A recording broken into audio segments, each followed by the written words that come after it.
आज हम और आप सब लोग मिलकर के भारत रत्न चौधरी चरण सिंह जी को याद कर रहे हैं। और साथ ही साथ मैं बधाई देना चाहता हूं, धन्यवाद भी देना चाहता हूं कि जिस संस्था को नेताजी ने और आप सब ने मिलकर के इस ऊंचाई तक पहुंचाया, वहीं पर नेताजी की प्रतिमा का भी लगाने का आपने काम किया है। एक तो वो नेता जिनके नाम पर ये संस्था, जिनके नाम पर है चौधरी चरण सिंह जी, नेताजी ने उन्हीं के नाम से इस संस्था बनाई। और यहाँ पर आज बड़े पैमाने पे बच्चे पढ़ लिख करके जा रहे हैं, अपना भविष्य बना रहे हैं। जहां पर कोई विकास नहीं दिखता था, उस जगह पर एक विकास ही नहीं बल्कि वैसी संस्थाएं खड़ी कर दी जो हमारा भविष्य बना रही हैं। एक तरफ जो किसान नेता चौधरी चरण सिंह जी, और दूसरी तरफ जिनको हम और आप लोग धरती पुत्र कहकर बुलाते हैं। दोनों नेताओं ने समय समय पर यहाँ के किसान, गरीब और जिनके पास आजादी के बाद जो चीजें पहुंच जानी चाहिए थी, नहीं पहुंची थी, उन गरीबों को लगातार जगाते रहे। देश में अगर सबसे पहले किसानों की बात अगर किसी ने की तो वो चौधरी चरण सिंह जी थे, जिन्होंने किसानों के लिए और किसानों का भविष्य कैसे बेहतर उसके लिए काम किया। और नेताजी भी उन्हीं के साथ काम करते करते, उनके साथ सीखते सीखते किसानों की आवाज को वहां तक पहुंचाया और देश की राजनीति में एक बहुत बड़ी भूमिका निभाने का काम किया। यहां हम जितने लोग बैठे हैं सबने नेताजी को देखा है, नेताजी को बढ़ते हुए देखा, आगे बढ़ाया उनको। ये हमारी और आपकी जिम्मेदारी बनती है कि उनकी जो समाजवादी विचारधारा की विरासत है जो हमें और आपको मिली, उसको और ऊंचाई तक हम लोग पहुंचाने का काम करें। उससे पहले कई वक्ताओं ने बहुत बड़ी बड़ी बातें रखी आपके बीच में। मैं उन सब से अपने आप को जोड़ता हुआ, आप सब जानते हैं तमाम राजनीतिक दल हैं, लेकिन इकलौती समाजवादी पार्टी वो पार्टी है जिसके नाम में ही समाजवाद है, जो प्रेम्बल में हमारा समाजवाद है वो हमारी पार्टी का नाम है। देश में कोई और दूसरा दल नहीं है। तो नेताजी ने इसी मिट्टी से उठ करके, इसी मिट्टी में जोखिम उठा करके, इसी मिट्टी में खून पसीना बहा करके इस विचारधारा को और इस पार्टी को यहां बनाने का काम किया।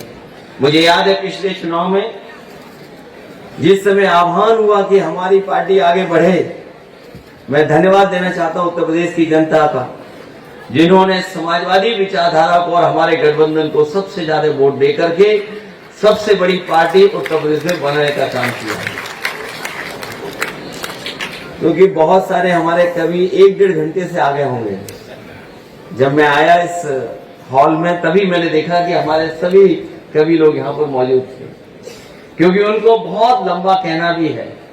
मैं इतना ही कहना चाहता हूं कि जिन परिस्थितियों में हम और आप लोग राजनीति कर रहे हैं, हमारे आपके सामने बहुत बड़ी चुनौतियां हैं और ऐसी ताकत से हम लोग लड़ रहे हैं जिसके पास सब कुछ है और इतना कुछ है कि हम और आप लोग कल्पना नहीं कर सकते हैं।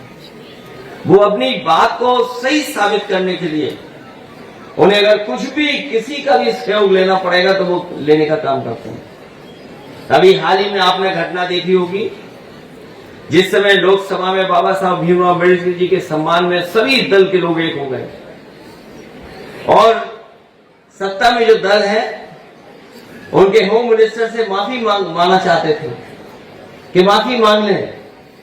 आपने वो देखा होगा टीवी पर भी कि घटना को कैसे बदला उन्होंने। शायद जो सांसद लोग चोट खाए हैं वो हमारे बड़े बड़े एक्टरों को फेल कर सके। जो हमारे फर्रुखाबाद वाले सांसद हैं वो सर्टिफिकेट वाले सांसद हैं, वो वोट वाले सांसद नहीं है, जीते नहीं है, वो सर्टिफिकेट दिया गया है। और मैंने कई मौकों पर कहा कि अगर उन्हें इलाज की जरूरत हो, दवाई की जरूरत हो, तो जो सांसद नहीं बने हैं वो एक अच्छे डॉक्टर हैं, वो फ्री इलाज करा सकते हैं उनका। जो लोग सत्ता में हैं उन्होंने घटना करा करके देखो कहां डाइवर्ट कर दिया, और एफआईआर भी दर्ज हो गई, और केवल इसलिए क्या, क्योंकि उनके पास तमाम लोगों का साथ है।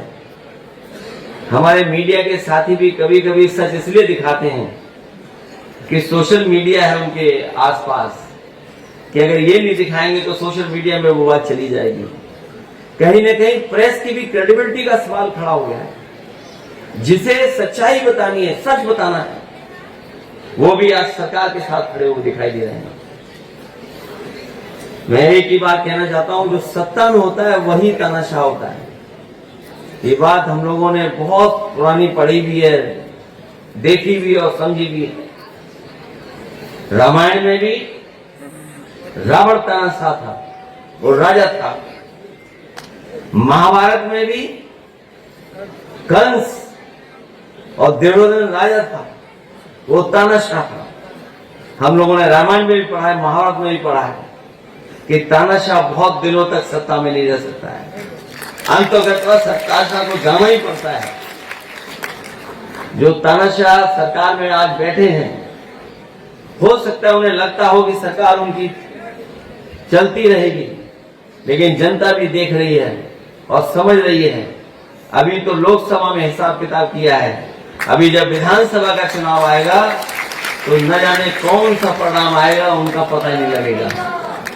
इसलिए मैं आप सबका धन्यवाद देता हूं, क्योंकि कवि लोग बैठे हैं, उन्हें भी अपनी बात रखनी है। बहुत ही प्रतिष्ठित, सम्मानित और न केवल भारत के बल्कि दुनिया में इन कवियों का नाम है। ऐसे कवि आए हैं, मैं उनका स्वागत करता हूं। साथ ही साथ यहाँ पर जितने भी समाजवादी साथी हैं उनका धन्यवाद देता हूं।